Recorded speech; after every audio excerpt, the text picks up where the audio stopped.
രാജിവെക്കണമെന്ന CPM ആവശ്യം തള്ളി ഇടുക്കി തൊടുപുഴ നഗരസഭാ ചെയർമാൻ. സ്ഥാനത്ത് നിന്ന് രാജിവെക്കില്ലെന്നും നിരപരാധിത്വം തെളിയിക്കുമെന്നും സനീഷ് ജോർജ് പരസ്യമായി പ്രഖ്യാപിച്ചു.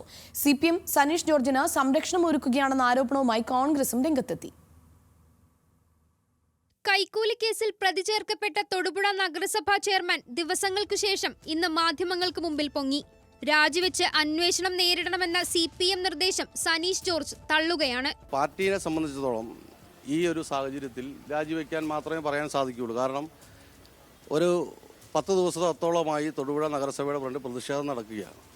അതിൽ നിന്ന് പാർട്ടിയെ സംബന്ധിച്ച് പാർട്ടിയെ പ്രതിരോധത്തിലാക്കിക്കൊണ്ടിരിക്കുകയാണ്. CPMന്റെ നേതൃത്വത്തിലുള്ള ചെയർമാൻ അഴിമതി ആരോപണവുമായി ബന്ധപ്പെട്ടു എന്ന് പറയുമ്പോൾ അത് പാർട്ടിക്ക് എന്നെ രാജിവെക്കാൻ പറയാൻ മാത്രമേ സാധിക്കൂ. സ്വകാര്യ സ്കൂളിന് ഫിറ്റ്നസ് സർട്ടിഫിക്കറ്റ് നൽകാൻ കൈക്കൂലി ചോദിച്ച കേസിലാണ് തൊടുപുഴ നഗരസഭാ ചെയർമാൻ സനീഷ് ജോർജിനെ 2ാം പ്രതിയാക്കി വിജിലൻസ് കേസെടുത്തത്. കേസിൽ ഗൂഢാലോചന ഉണ്ടായെന്ന് ഇപ്പോൾ പറയുന്നില്ല. സമയമാകുമ്പോൾ എല്ലാം തുറന്നു പറയും. കൈക്കൂലി കേസിൽ സനീഷ് രാജിവെക്കും വരെ പ്രതിഷേധം തുടരാനാണ് കോൺഗ്രസിന്റെ തീരുമാനം. ഇപ്പോൾ ഞങ്ങൾ പുതിയതായിട്ട് ആരോ ഉന്നയിക്കുന്നത് സനീഷ് ജോർജിന്റെ രാജിക്ക് ഉത്തരവാദിത്വം ഇനി CPM ഏറ്റെടുക്കണം. CPM ആണ് ഏറ്റെടുക്കേണ്ടത്. ഞങ്ങളൊപ്പം ഉണ്ട്. അല്ല, രാജിവെക്കില്ലെങ്കിൽ പിന്നെ അതല്ലേ നിവൃത്തിയുള്ളൂ.